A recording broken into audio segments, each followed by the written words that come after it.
इसे धूप में रख के सुखा लिया है। तो ये बिल्कुल साल भर आप इसे इस्तेमाल कर सकते हैं। एकदम कड़क धूप में ये सिक्के हो जाएंगे ना, तो इसका कलर भी आप देख सकते हो कितना बढ़िया आया है। तो ये कलर भी इसका पीला आया है, इसलिए तो हम यहाँ पे मिर्च पाउडर जो है वो। हेलो एवरीवन, तो आज आपका फिर से जया स्पोक रेसिपी में आपका स्वागत है। तो चलो आज बनाते हैं आलू और साबूदाने के पापड़। ये जो आपको साल भर यूज़ होने वाले हैं या आप इसे फास्टिंग में खाने वाले हैं, तो ये साल भर बहुत अच्छे से रहते हैं। तो यहाँ पे 4 किलो आलू हमने ले लिया है और इसे उबाल लेना है 4 से 5 सीटी लगाकर एकदम मुलायम। आप वीडियो में देख सकते हो कि हमने इसे बहुत ही अच्छे से उबाल लिया है। तो अब इसका छिलका उतार देंगे।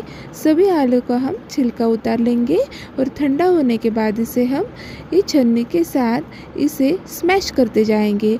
इसे स्मैश करना बहुत ही ज़रूरी है ये छन्नी के साथ, नहीं तो इसमें जो गठिया रह जाती है इसकी वजह से पापड़ जो है वो अच्छे से नहीं बन पाता है।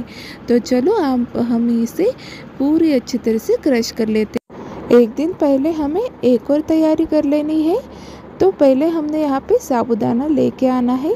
ये 3 किलो साबूदाना है, लेकिन हम 2 किलो ही यूज़ करने वाले हैं।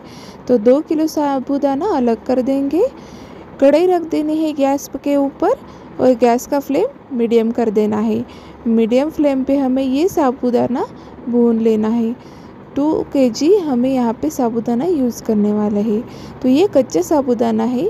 ये जब कच्चा रहता है तो बहुत ही कड़क होता है, तो ये भूनने के बाद सॉफ्ट हो जाता है और थोड़ा सा फूल भी जाता है।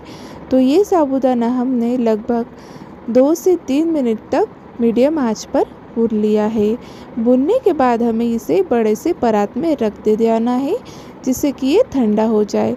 ठंडा होने के बाद इसका एकदम बारीक हमें आटा पीस लेना है। ये चक्की में भी आटा पीस देते हैं या मिक्सर में भी पीस सकते हैं, लेकिन मिक्सर में थोड़ी थोड़ी देर में हमें पीसना है। तो आलू जो हमने क्रश करके लिया था उसमें हम ये आटा जो है वो थोड़ी थोड़ी देर में डालते जाएंगे और पूरी अच्छी तरह से मिक्स कर देंगे।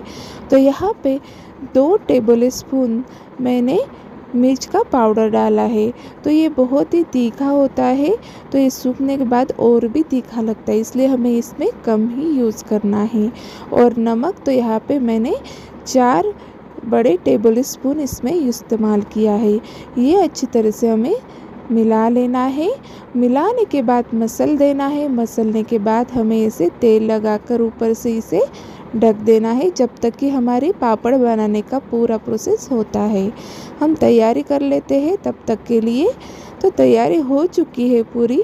तो यहाँ पे जो हमने प्लास्टिक का पेपर लिया है, तो उसके ऊपर हमने तेल लगा के ये आटे का गोला रखते जाना है और ऊपर से ऐसे थाली रख के प्रेस करते जाना है, जिससे कि एक ही साइज़ के ये बनते हैं और इसका जो साइज़ मेंटेन रहता है और इसका थिकनेस भी मेंटेन रहता है, जिससे ये पापड़ बहुत ही अच्छे बनते हैं।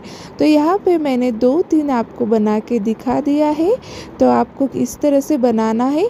थोड़ा सा हल्का सा प्रेस कीजिए। हमें ज़्यादा या पतला हमें ये इसको प्रेस नहीं करना है, एकदम मीडियम साइज़ में इसे हमें रखना है। तो ये पन्नी के ऊपर जो हमने पेपर रखा है ना, तो इससे ये चिपकता नहीं है, ये बहुत ही आसानी से निकल जाता है। तो ये सारे यहाँ पे हमने बना लिया है। तो यहाँ पे जो है प्लास्टिक का पेपर जो बड़ा वाला शीट आता है वो ले लेना है और ऐसे ही खुले में धूप में भी आप इसे सुखा सकते हैं या घर में ही सुखा सकते हैं। बहुत ही आसानी से 1-2 घंटे में ही ये सूख जाते हैं। आप फैन लगाकर छोड़ दीजिए रूम में कि ये बहुत अच्छे से सूख जाते हैं और धूप निकलते ही आप इसे ऊपर छत पर भी डाल सकते हैं। तो ये पापड़ बन चुके हैं अच्छी तरह से। तो अब हम सारे जो पापड़ है वो बना लेते हैं गोले के। हमें साइज़ मेंटेन रखना है। आप देख सकते हो पापड़ एकदम एक ही साइज़ के लग रहे हैं। तो ये पापड़ आप यूज़ करते हैं फास्ट में या आप ऐसे भी खा सकते हैं। इसे फ्राई करके भी खा सकते हैं या सूखा भी खा सकते हैं। ये खाने में तो बहुत ही टेस्टी बनते हैं। तो ये 2 दिन के बाद ये पापड़ ऐसे दिखते हैं। तो यहाँ पे मैंने अच्छी तरह से इसे धूप में रख के सुखा लिया है।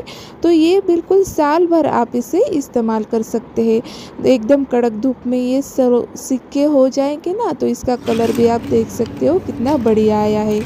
तो ये कलर भी इसका पीला आया है, इसलिए तो हम यहाँ पे मिर्च पाउडर जो है वो पीले कलर का यूज़ किया है। तो आप इसमें कौन से भी मिर्च पाउडर यूज़ कर सकते हैं। तो आखिरी में अब हम इसे स्टोर कर देते हैं। तो इससे पहले मैं आपको इसे फ्राई करके भी दिखा देती हूँ कि ये पापड़ कितने अच्छे बन चुके हैं और क्रिस्प भी बहुत अच्छे हैं। तो लगभग तेल गरम हो चुका है, तो ये पापड़ हम इसे तल लेते हैं। और ये सच में इसमें जो हमने तेल यूज़ किया है तो ये बहुत ही कम लगता है। आप कौन सा भी तेल यूज़ कीजिए ये पापड़ तलने के लिए, तो तेल बहुत ही कम लगता है ये पापड़ के लिए। नहीं तो हम दूसरा फ्राई में अगर तलते हैं तो तेल बहुत ज़्यादा लगता है। तो हमारे हेल्थ भी बच जाती है और खाने में भी ये टेस्ट और बढ़िया रहता है। तो आपको ये वीडियो कैसा लगा, तो वीडियो को लाइक, शेयर और सब्सक्राइब ज़रूर कीजिएगा। शेयर आप ज़रूर कीजिए वीडियो को और चैनल को। बहुत ही आपका सपोर्ट मिल रहा है, तो आपका बहुत बहुत धन्यवाद। और आपको अगर कौन सा और भी पापड़ की रेसिपी देखनी है तो आप हमें कमेंट करके ज़रूर बताइए। प्यार भरा नमस्ते।